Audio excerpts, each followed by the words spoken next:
Hi, welcome back to Wild Speculations. Running a couple minutes late. I'm Daniel. I'm Scott. Since we started our show a week into the season, and since there was no episode last week, we talked and we're like, why don't we do a retrospective sort of thing, so that we can get our episode numbers equal. In sync. So that's what we're gonna do tonight. We're gonna talk campaign 2 up until now. Normally, we go character by character. I suggested we do a episode by episode Right. thing. Yeah, but before we go into the episodes, let's start with going all the way back to our initial speculations. Okay. Things we got wrong, things we think we're still on track for, with what we came into this campaign with.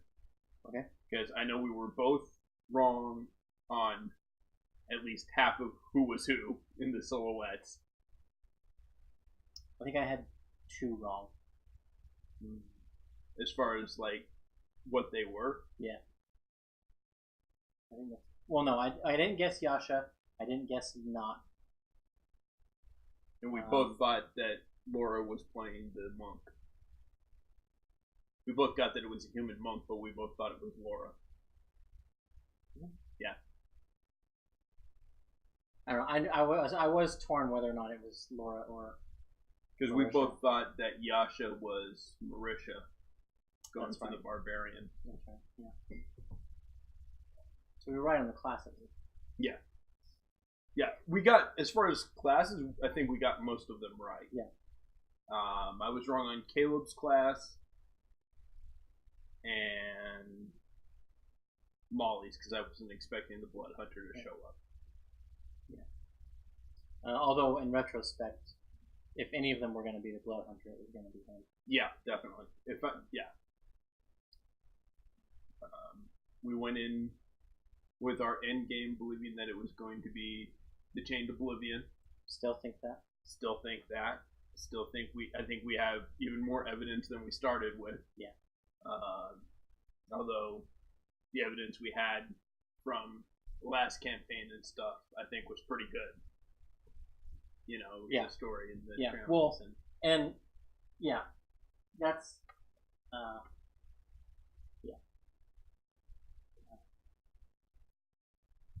And I think Liam's.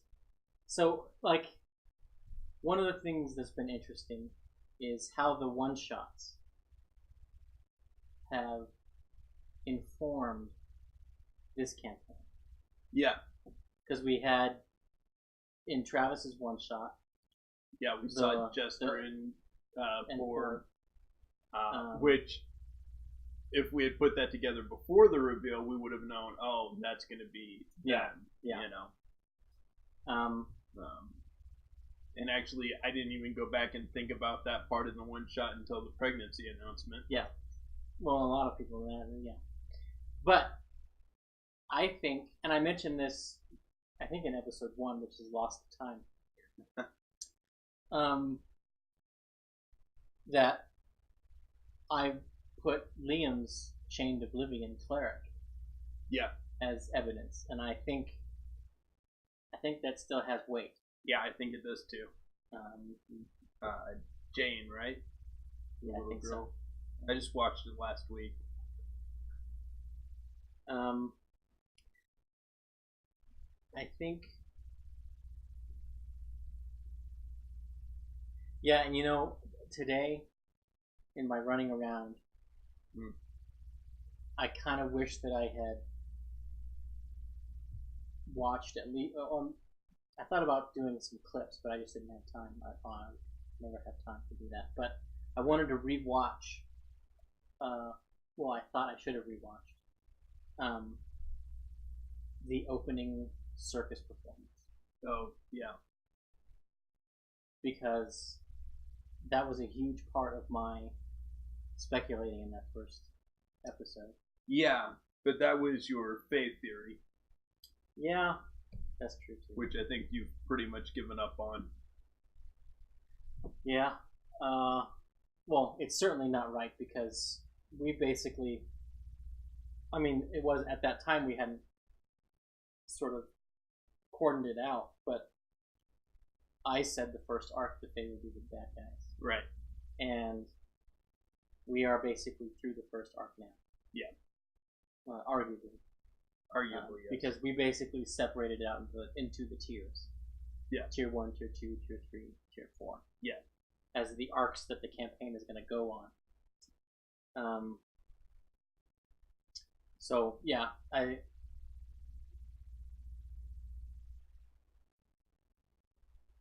Yeah. Well, and we ended up being right about a lot of the class choices. Yeah.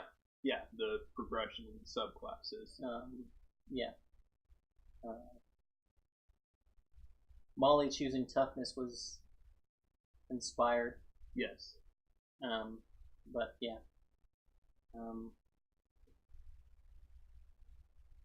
Anything else that you can think of? No, I mean, we pretty much came in with the Chained Oblivion, the Fae, was yours. Yeah.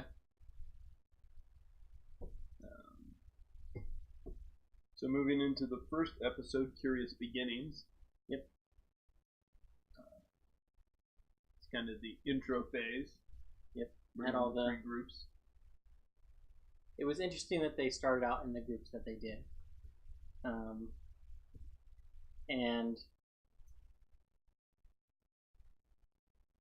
no, I don't think anyone has ever asked this, and I don't think the cast have ever talked about it, but I got the feeling, like, the thought occurs to me that the reason that they were grouped up the way that they were grouped up is because that's how scheduling happened. That's when they were scheduled, like when they scheduled, we'll do a single intro couple hour session. Right. When are you free? Yeah, possibly. I mean, Liam has said that, just out of the blue, was like, hey, do you want to be in my, know each other? Because everyone, and Tallison has said that he grabbed Ashley because everyone else was paired up. Yeah. And I kind of have a feeling that the other 3 it was like a couple's night or something. Yeah. Yeah. For sure. Double date. What do you guys want to do after this? Well, you want to do the intro for your characters? Okay. Yeah. That's true.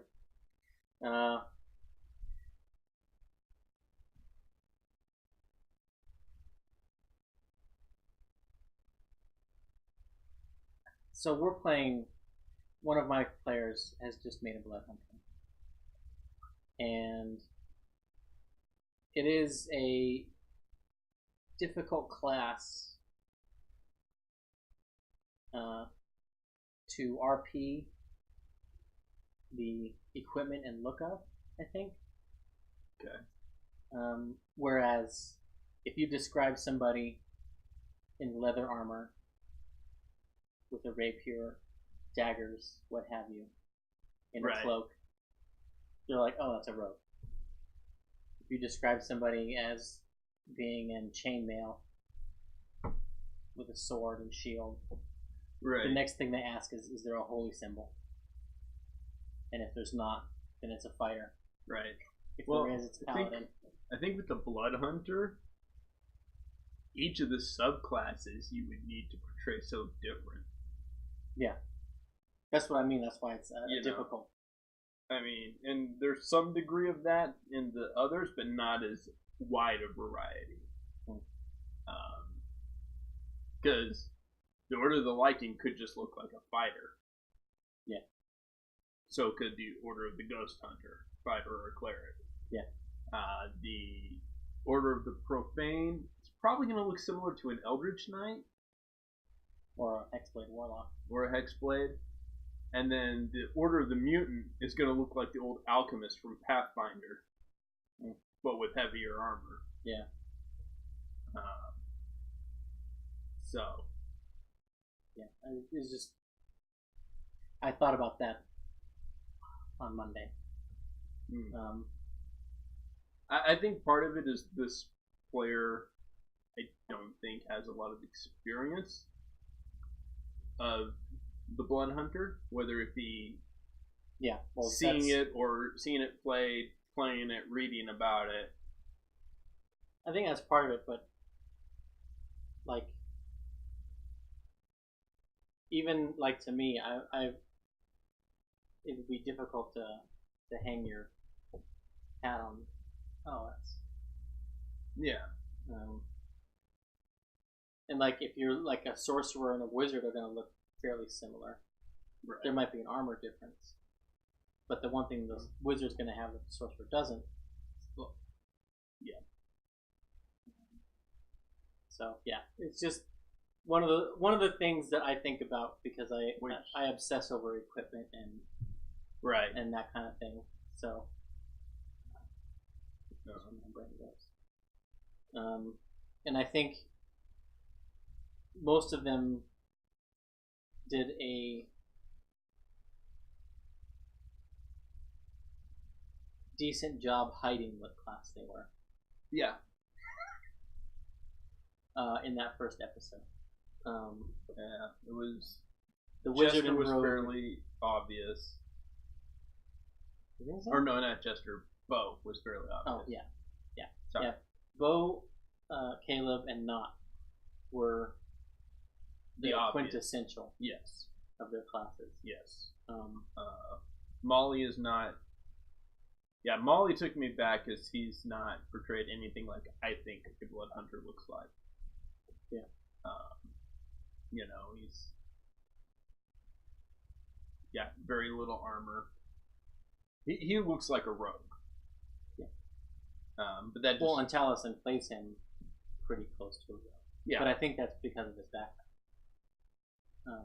And I think that's the other interesting aspect of how you can introduce your character or play your character. You can either play more into the class or more into the background. Right. Like my halfling. Yeah. That I play up as the noble. He's a monk. Yeah. But you play the noble. But I play the noble. Yeah. And Taliesin plays the Carn. Yeah. Not the Blood Hunter. Yeah. And we're still assuming that's his background. I mean, I think we have enough evidence to call it, but we really only know for sure 2 backgrounds still at this point. That's true. That is true. Although I think we're pretty close on all of them. I think so. I think we have enough evidence to call most of them. Yeah. We know Ford is the sailor. I think we learned that in episode 2. Episode 1, we learned about Bo. Yeah. Because she just said, hey, can I use my criminal background to find this out? Yeah. And everyone's like, wait, what? Yeah.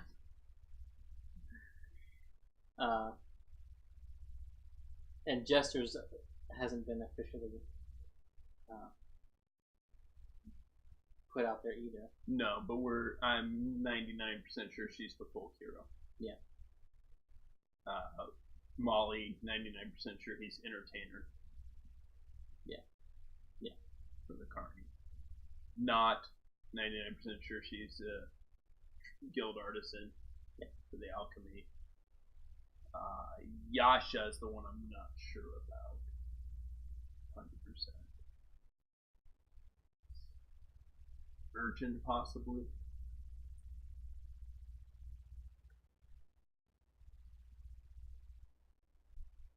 See,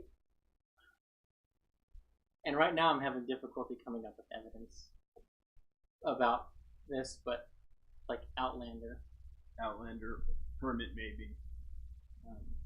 Yeah. I mean, they've never made a big deal about expend the use of your rations or I'm going to go find food. Yeah. So we're not going to see that from the Outlander show up. Yeah. But they've also thus far been pretty good about buying their rations and stuff before leaving town. Right. And they have had a wagon, so. Which, I mean, they're a bigger party than she can feed by herself as an Outlander. Yeah. But. Yeah. But yeah, the big moment from the first episode, I think, was the show. Yeah, definitely the show. The second episode. Second episode, A Show of Scrutiny. So this is when they get placed under house arrest at the end. Yes. But they decide to go ahead and go out. This is when we learn about Ford's mask of many faces. Yeah, start identifying his invocations and such. And the fact that 3 of them have disguised self, or 4 of them now. 4 of them now. Yeah. Because Jester, Ford, Caleb, not all have it. Yeah. Although at that point, they didn't. Not was the only one that didn't at that point. Yeah.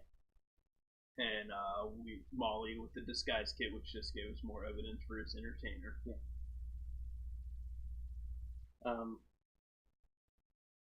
I don't think that the second episode we didn't have a whole lot in terms of big story arcs that were. No, we found out the sailor background, and we found out invocations and things like that. Yeah. Third episode, Midnight Chase. The shenanigans. Yep. This is when they track down him by to the island. Yeah. In the lake. And we found out. Well, no, episode 2 is where we found out the devil toad.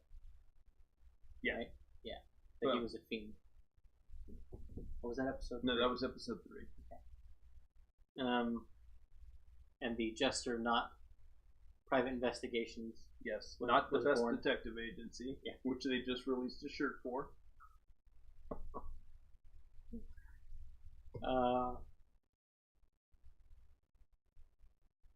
I wonder.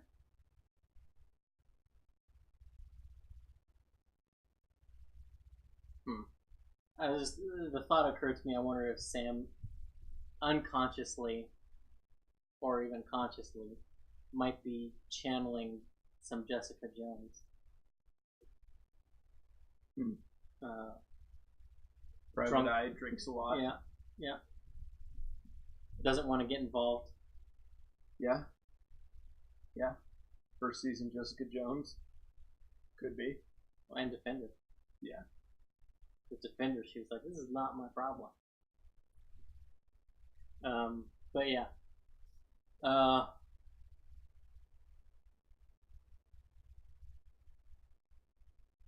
We get the first inkling of, I mean, arguably we saw a foreshadowing of how they were going to be with Kiri, with how they were with the little girl. Yeah, the little dwarven girl. Which I'm still convinced was something polymorph. I'm convinced she was a bad guy. I don't know if she was polymorph. Still convinced the remnants of the circus are going to come back as villains at some point. Well, at least Gustav. Well, definitely Gustav. I mean, and the girl. Yeah. Like Gustav, I'm still maintain that he wanted to get caught and he wanted to get sentenced. Yep. I don't know what his deal is or why. Right. But he wanted to be there. Yep. But that's next episode. This episode we get the fight. We see Caleb go down. Yeah. I believe Molly went down, but earlier. Not the main fight, but he went down in the fight. Yeah, with the zombies. Yeah. And Ford went down too, right? With the Devil Toad, yeah. Yeah. So we had the first 3 falls. Yeah. But they cut the head off. They try to keep it from the girl, but they show her anyway.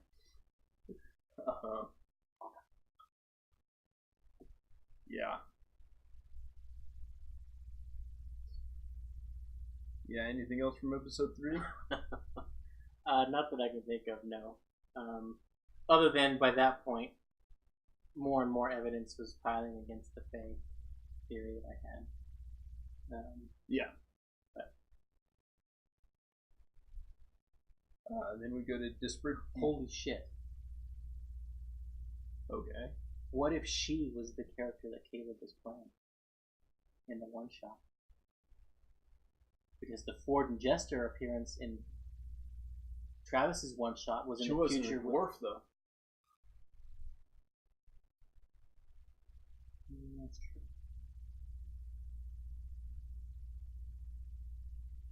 I mean, that would be great if she was, but Okay, never mind. She could just be of the same order. Yeah. Because they were in similar dress. The white, yeah. But moving on to episode 4, Disparate Pieces. This is the trial, where we get Gustav taking the fall for everybody.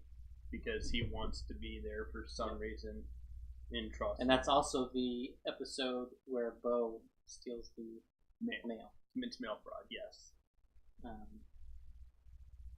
And where we first learned about... No, well, she didn't open it yet. No, yeah. Hadn't opened it yet.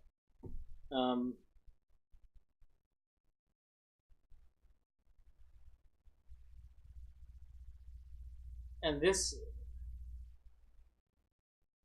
campaign has been interesting in how the team has come together. And I think the first test of them being a team is coming. Yeah. I think it's either going to be in the shady town they're going to, Shady Creek. Okay. Or it's going to be when they get back.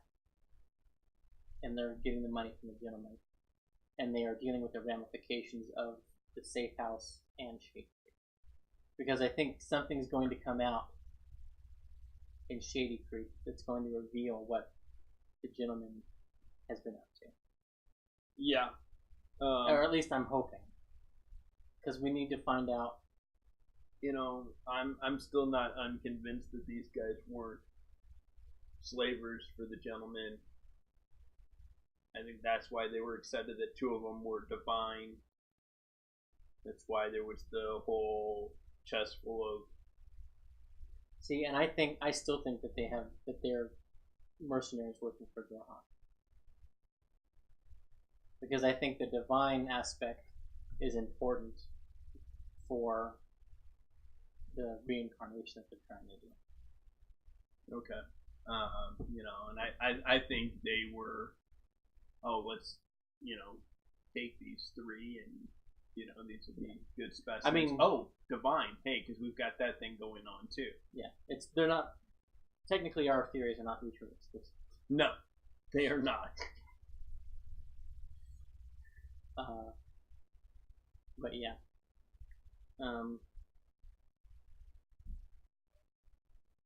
So yeah, we get the first introduction of the gentleman in that episode. Yes. No, the following episode, when they're on the road. No, the next episode is just all filled the open road. Yeah. Well, that's that was the when Knolls. Well, it was on the way to Alfield that she opened the road. Oh yeah, that's when we find. I think that was the. No, it was after. It was when they left Alfield going to Zadash. It was between Alfield and Zadash. Because it was multiple episodes later that they opened the mail. Okay. Yeah, that's right. Because everyone was like, wait, oh yeah, you had mail. Yeah. Hey, I've got these. Yeah, and in the letters they found out that the gentleman was in Zadash. And so they were trying to rope people into admitting that they were the gentleman on the way. Right. Yes. So we had the open road where we found the Knolls, and then the Howling Mines. Another demonic presence, the Knolls. Yeah. So yeah, we had the Fiend, and then Yenagu. Yep.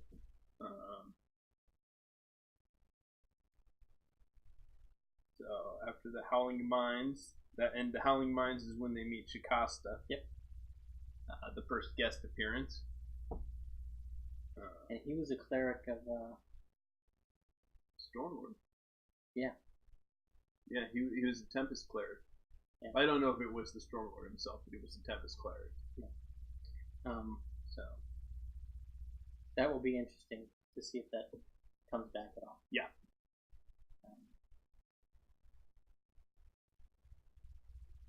They're supposed to have 2 guest stars this week.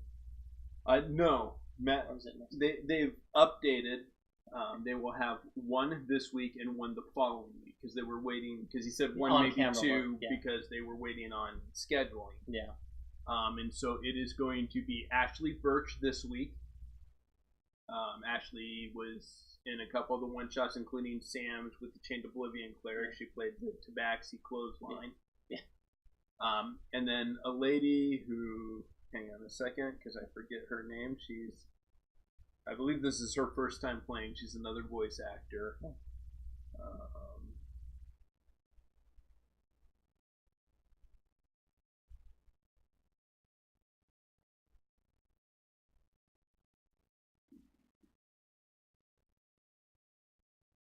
Yeah, so. Well, that takes some of the fun. I thought we might speculate. Well, I guess we can speculate about the characters they're going to play. Yeah. And the timing is interesting because if they're going to be separated a week, then Shady Creek is going to take longer, or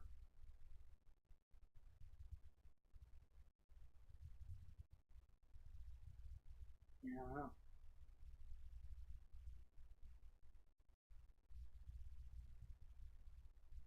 Because depending on what they do in the episode, basically it's a matter of, is the guest going to be introduced in Upperduke or not until they reach Shady? Well, they've already left Upperduke. They were out camping when they got kidnapped, so it won't be there. So yeah.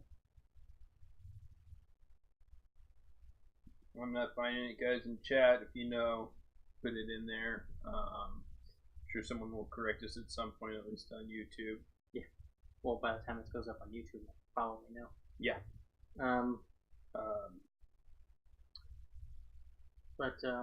Yeah. So. All right. Yeah. Yeah. So then we get to the gates of Zadash, where they meet Zadash in Steam and Conversation. Which is where they, so these 2 episodes are where they find the bar. Yep. And Claudia,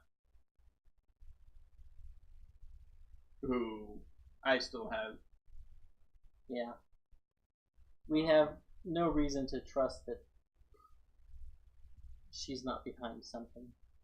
I still think she's some kind of shapeshifter type. And just keep selling the bar to herself.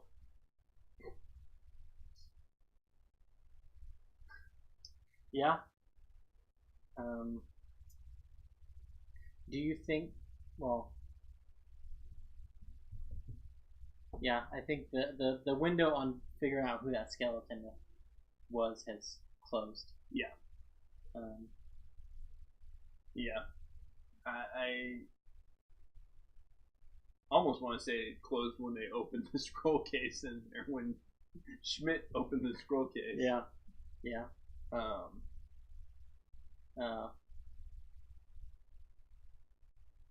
We start getting some of the political intrigue of Zadash. Yep. In these episodes. Yep. We meet the IRA. People's Front of Judea. Yeah.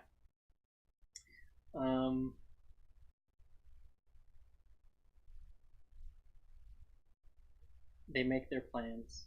Mm-hmm. And then the following episodes are them making contact with the enemy in their plans. And having it immediately go wrong because they didn't meet their contact. Well, they don't quite meet. No, I'm sorry. They don't. This is they meet Claudia. No, they're exploring, and then they go into the sewers. when they come back out because they fight the face spider. No, I'm talking about Dolan. Right, but they don't meet him until the next episode after the spider.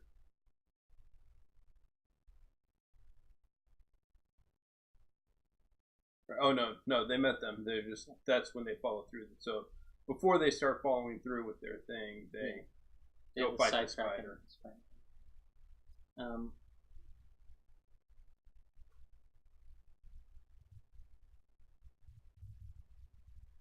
Which I clung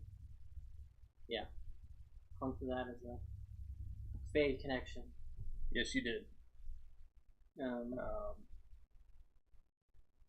And that's about the time when I had my theory about the Traveler. Yeah. Which gave you extra fuel for your Faye. That's true. It did give me hope. But I think that's the best explanation of who the Traveler is. Yeah. That it's Onagon. Artigan? Artigan.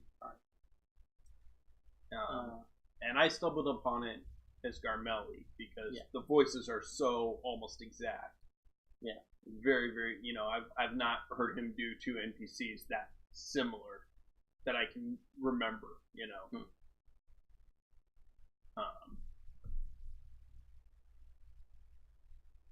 He does do the same voice for some things, or changes it only slightly. But I mean, there's only so much one guy can do. Yeah, but I mean, when I was listening to that, I immediately thought of Garmelli and went back and watched the episode. I've never had him do it to where I'm like, wait a minute, that's that guy. That's the first time I've ever been like, wait, that's that guy. Yeah. Went back, watched the episodes with Garmelli, Artigan, and I was like, yeah, I think, and then, oh wait, yeah, no, he's Artigan, wait, this could all work together because the road, the doorway, the Traveler symbol. Yep. So then we had the monkey wrench of the Jorhast spies. Yes. This sort of was the moment of change in the campaign. Yes. Because everything up to that point, they were in their own little world, doing their own little thing, and the outside world was nigh. Other than their annoyance that the Empire took credit for Allfield. Right. Yeah, Jester had a beef with the town crier. Yeah.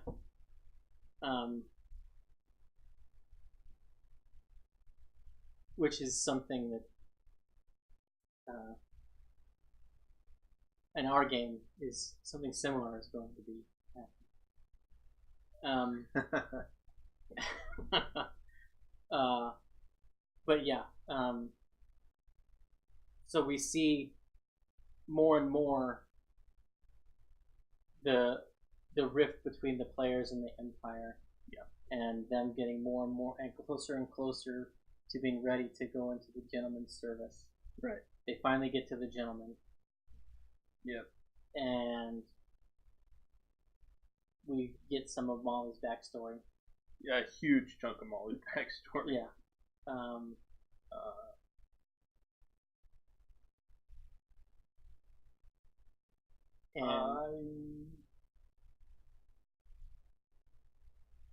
I still believe that when she Zone of Truthed him, I mean, obviously he failed. He had to tell the truth. But I still believe he worded it in a way to where he wasn't telling the whole truth. He knew more than he was letting on.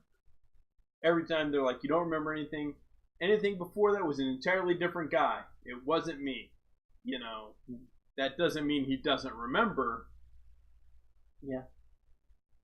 And I still think he knows more than, And see, I don't think he does. I think both Molly and Taliesin are bullshitters. I don't trust it. Yeah, but I think Taliesin, much like he did with the Briarwoods, left that such a blank slate for Matt to fill in. I think he upped the ante on that, on playing a blank slate this time. Okay. I mean, I can see that. I can see him doing that, but I still think And again, and I know he says, I know he's said on Talks you can learn a lot in 2 years, but, like I said just before that episode, he seems to, know an awful lot for someone who's only been around for 2 years. Yeah. That's true. But they go in with the gentleman. Yep. Despite anyone's reservations, of which I don't think there was much at all. No. Other than we're in a tight spot here if we say no. I still think that intro to the gentleman where Ford asks, what business is that? He says, oh, I deal in people. And he's like, yeah, I thought so. I still think that plays more into the whole the slavery and says something about Ford's background. Yeah. Well, I mean, you did mention that you think that the sabotage was due to the slave trade. Yeah.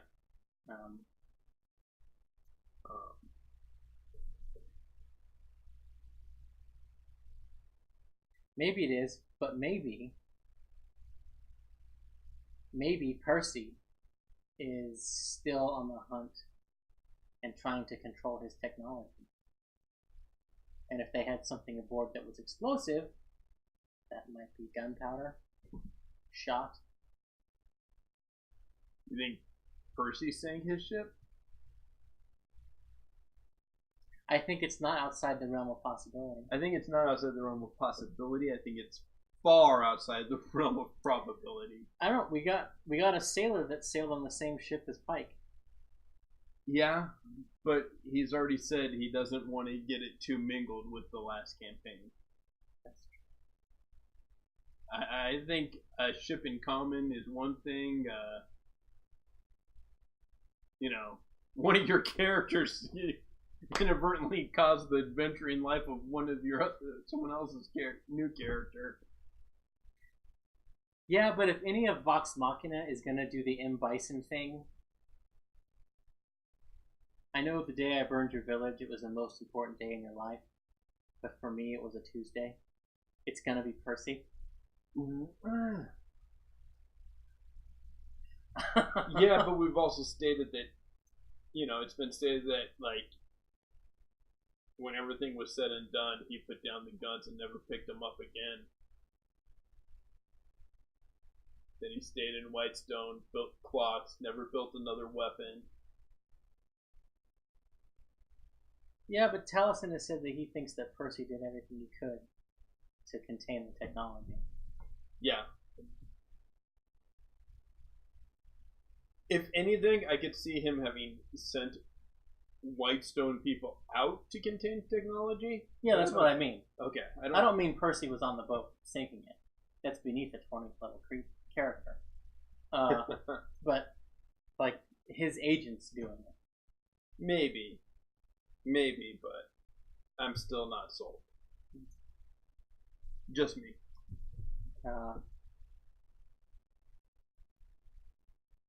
We now know that Ford is part of a lineage. Yes. Of which his former captain is.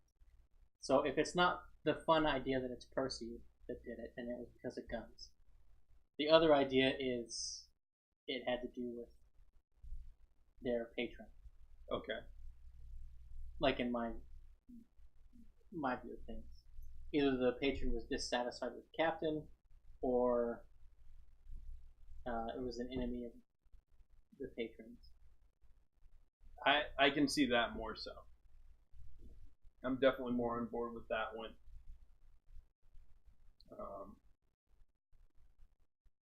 We got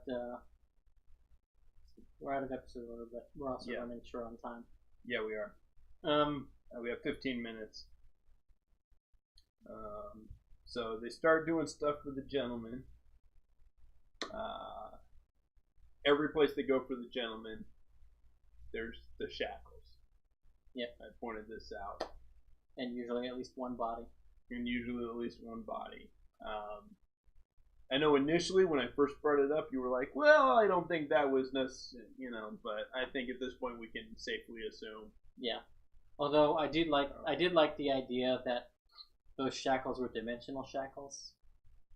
Yeah. And that was a cleric or some envoy of Argan that was in that waterfall.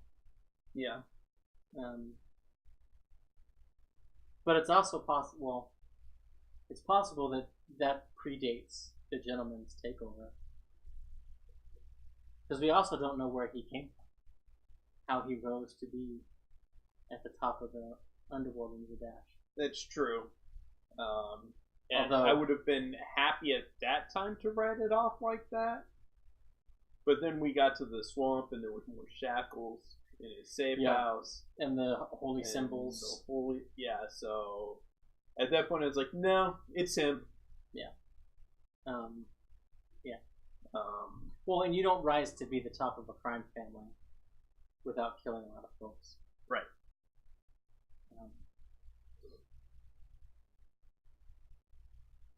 Unless you're Luke Cage. But yeah.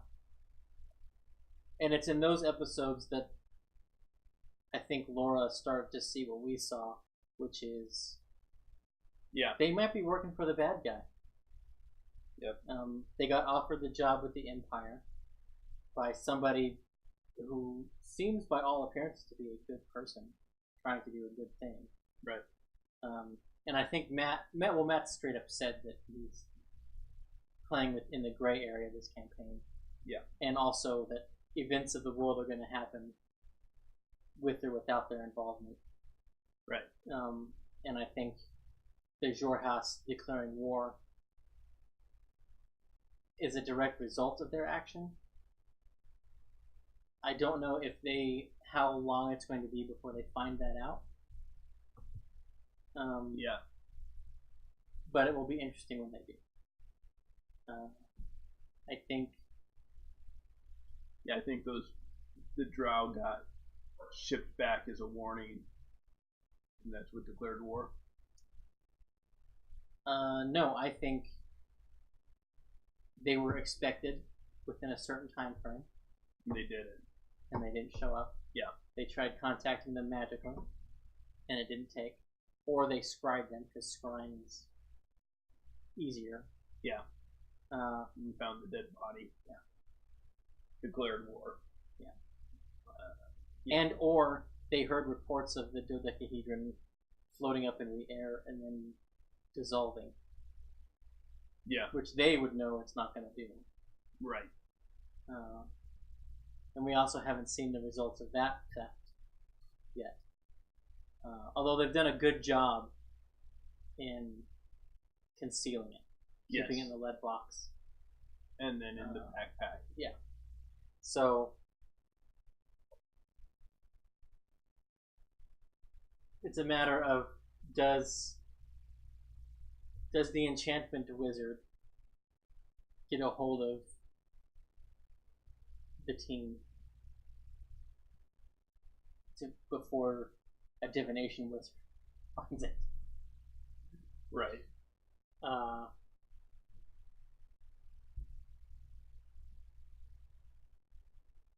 I think so. Yeah, I'm thinking when they get to Shady Creek, she needs help. So I think they are going to be involved in the takeover of another place for the gentleman. Okay. And I think we're going to see how he does that. Okay. I think that's not going to be this episode. Because they have to... Well, I don't know. Because what are they going to do? They're going to be looking for their friends. And I know that their friends are gone for a while. Because the players are, but... I think that circumvents the job. I don't think it does. I think they will panic. I think they will search the area.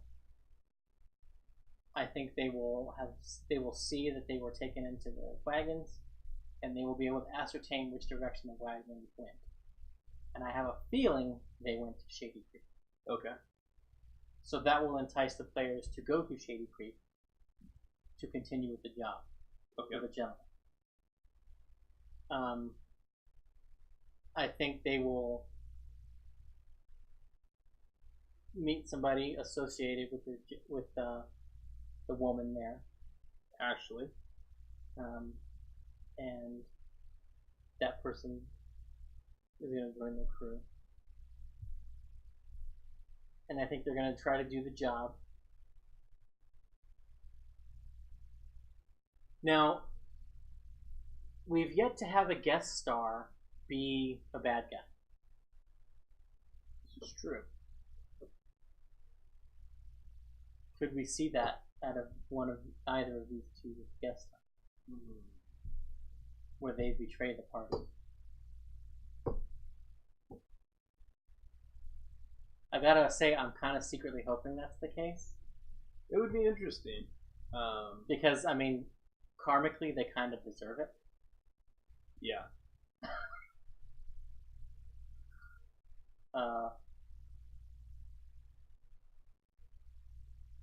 I mean, they not stole from Shikasta. Last campaign, Vex stole from the Necromancer, Chris Hardwick's character. Yeah.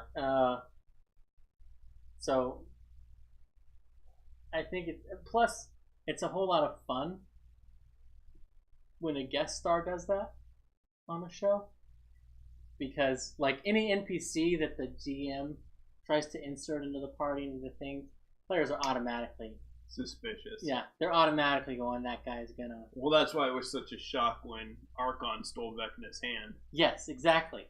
And that's the kind of moment I kind of want out of this double guest star arc, because like it's a whole lot of fun if you can get two guest stars, especially if they both might have reason to betray the party. Yeah.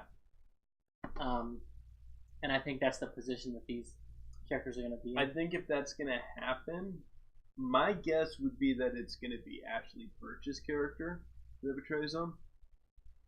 Because this other person, like I said, is new to D&D. I think he's going to give her that welcoming, be part of the group.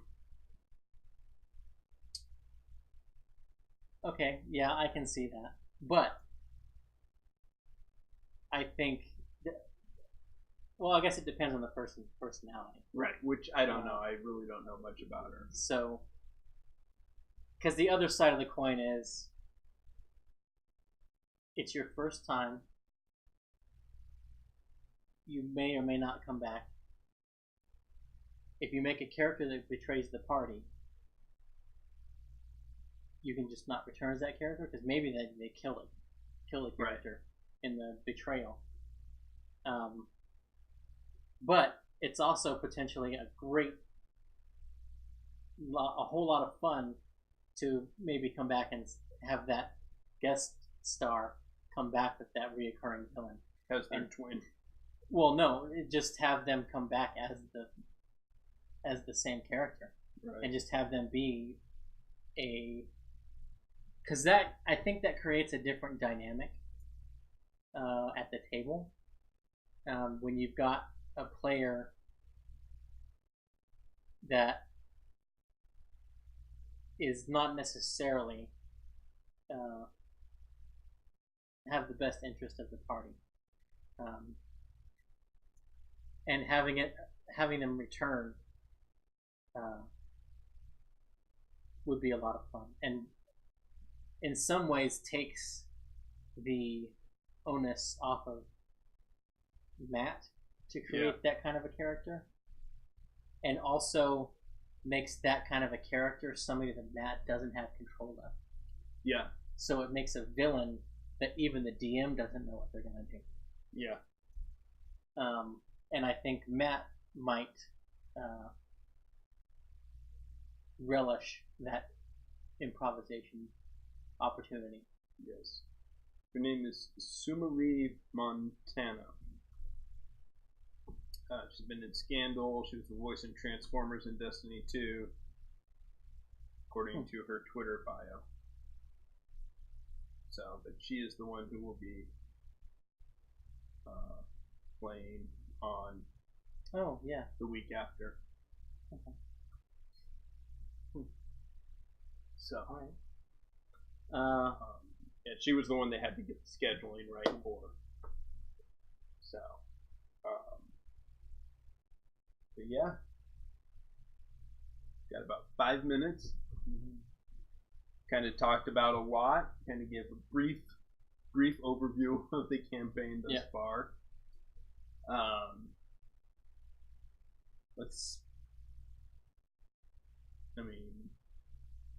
I still think so. Okay, I wanted to talk about what we thought about potential multi-class when the next level is going to happen.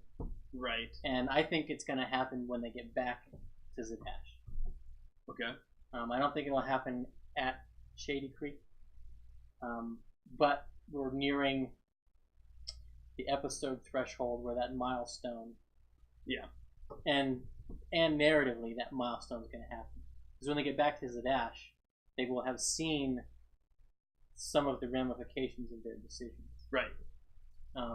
And I think that's the big kick for, because they'll be going to level 6. Yes. So they'll be entering that new tier. It'll either be just before or just after. It may be just before if they're going in to fight the gentleman. Yeah. Maybe. But multi-classing. We're pretty certain Caleb's not multi-classing. Caleb is not multi-classing anytime soon. I do not believe Not is either. Okay.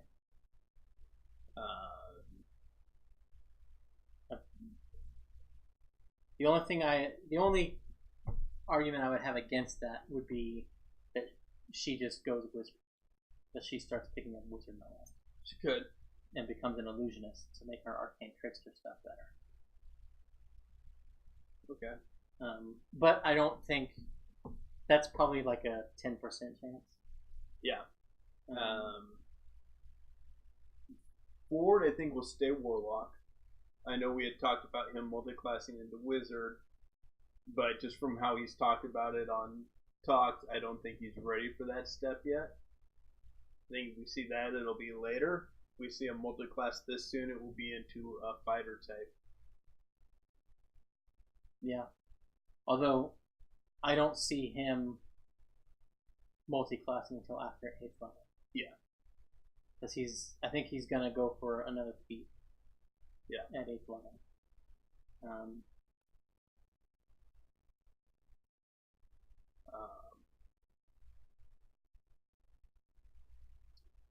Bo, Bo, I think, will at least take 6th level because they've stated, because she tried to learn the 2 things, and he said that you learn that at 6th level. You get 2 things at 6th level, so I think she's at least going to jump on 6th level there. Yeah. And I think she'll stay on until 8th. More than likely, at least. Because I think, is it 8th level monks' attacks become magical? Or is that 11th? I think it's 8th. Yeah. So I think, yeah. Or maybe, I don't think it's earlier than that. I think it's 8th. Well, it wouldn't be 8 because it's an ASI. So maybe 9th or 11th. I was thinking 6th or 9th, but. So yeah. And Marisha but fighter I can see her taking on. Yeah. But Marisha and Taliesin are the 2 that didn't multi-class. Well, that gives more credence to the fact that they will. True. Well, depends on how you look at it. Well, I don't think Taliesin will. I don't think Taliesin will. I think he's going to just because I think he wants to explore Bloodhunter. I think that's what he wants to do. Yeah. Marisha, I could see multi-classing. But yeah, Marisha multi-classing into fighter for action surge and second wind. Mm-hmm. Because that's all she really needs from fighter. God. Yeah. Yeah. 4 or 5 attacks and then throw an action surge and do it again. Oh God. Yeah. And her sentinel. So she's got the reaction, and if she goes Cavalier fighter, Yeah. She can use her bonus action to make the special attack they get that does extra damage. Yeah. And she will impose disadvantage on everybody else. I don't know if she's going to stack all that together, though. I mean, that's like a great combo. Yeah. I don't know if she goes fighter. I could almost see her doing battle master, just to have those be complementing her martial arts tricks, like the trip and the riposte. Yeah. That's true. Yeah. Well, and riposte would work really well with patient defense. Yeah. You have disadvantage. Oh, you missed me. Well, that kind of a thing. Yeah. Okay. Yeah, I can say that too. Now whether now you're either going to attack me with disadvantage and miss, and I hit you, or you attack someone else and I get to hit you anyway. Does Laura become frustrated with the damage that she's doing as a cleric and take paladin levels? Ooh.